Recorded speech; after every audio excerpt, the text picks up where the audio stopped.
Hello, everybody. Welcome to episode 258 of Optimal Living Advice, the podcast where we take any questions you might have about the many struggles of life and get them answered for you here on the show.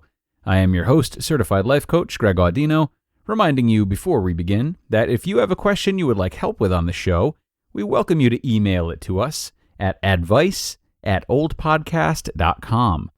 So, folks, today we'll be checking out a question that I think is really layered.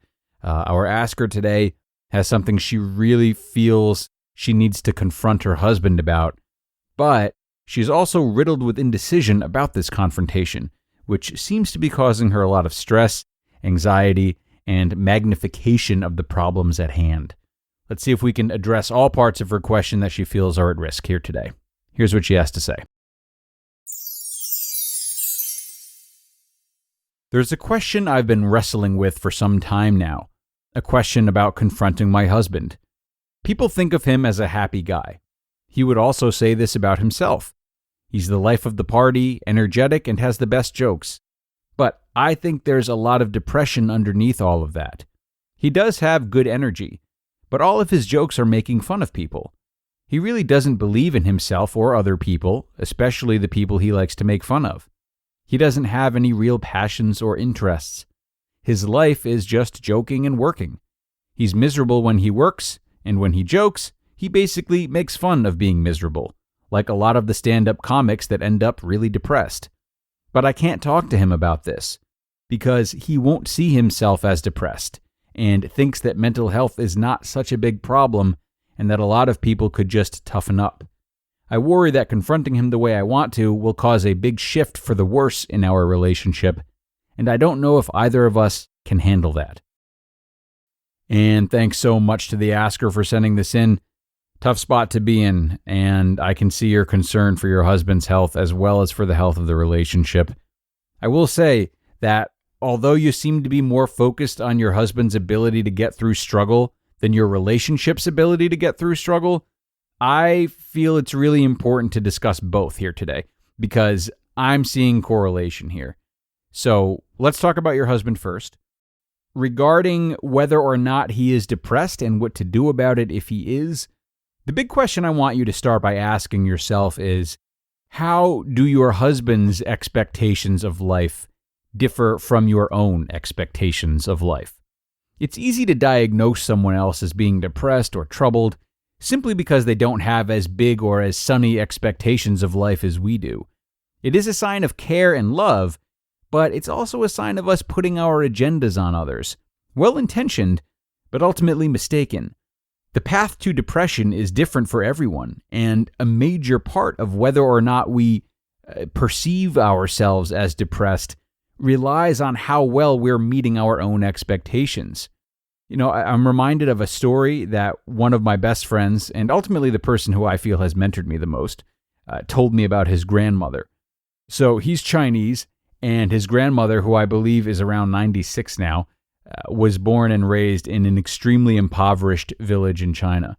He told me that whenever he tries to explain American mental health issues to her, she can't really comprehend what he's saying, or understand, anyway, how such issues would exist. This is because during a significant portion of her life, including her upbringing, she lived in poverty, and there was far too much preoccupation on getting base needs like food, water, and shelter met. This is all she knew from birth, and all she had to focus on for some time, and therefore, she and those in her community didn't really have a chance, or dare I say the luxury, of trying to find some kind of self-actualization and just be in a good mood. However, this would be different for most of us who are fortunate enough to listen to this podcast, right?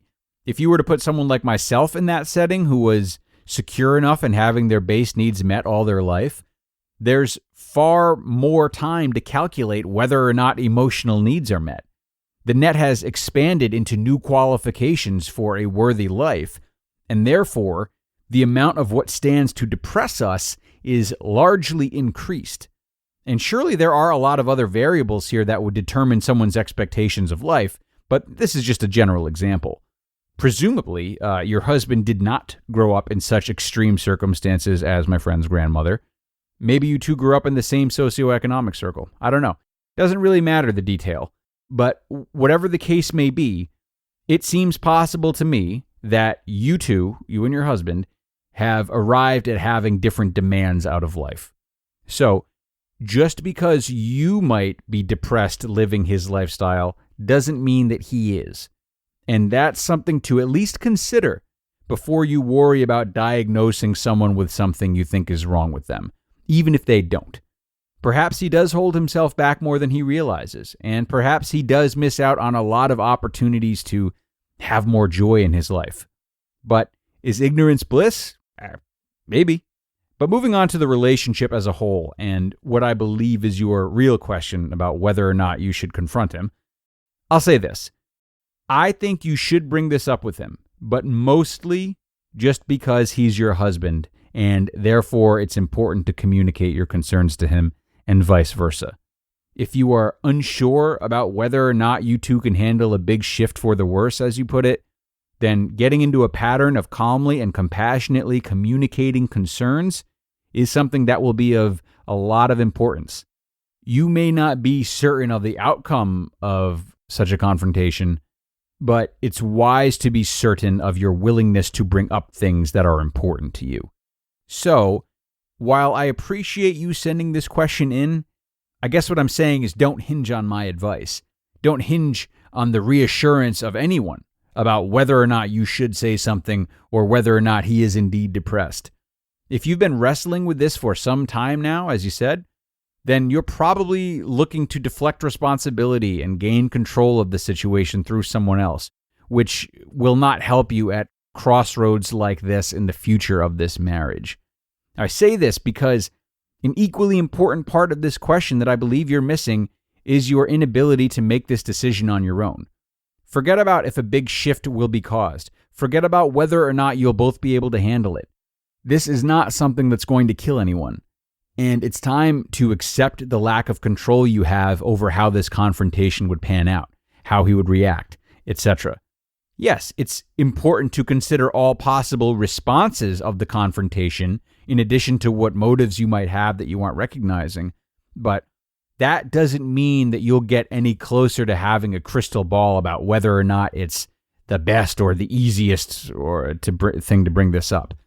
If this marriage is going to be the best it can be, learn that it's okay for there to be shortcomings like these. You and your husband are allowed to define happiness in different ways. You are allowed to have disagreements. Being open to and withstanding these types of imperfections will only help the two of you learn more about one another, and hopefully that learning will be about your ability to rebound, as well as your ability to be responsive to one another's differences.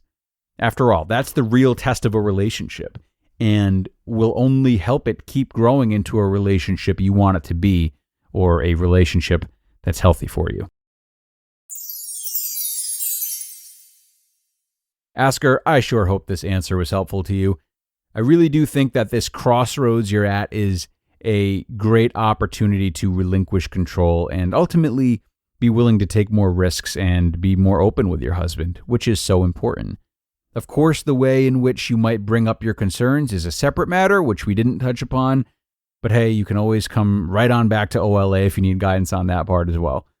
So, a good talk today about indecision and projecting our own views on others, and a little bit about my friend's grandma too.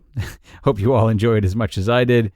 Guys, have a good start to your week, and be sure to come on back Wednesday for the next episode. I'll see you then.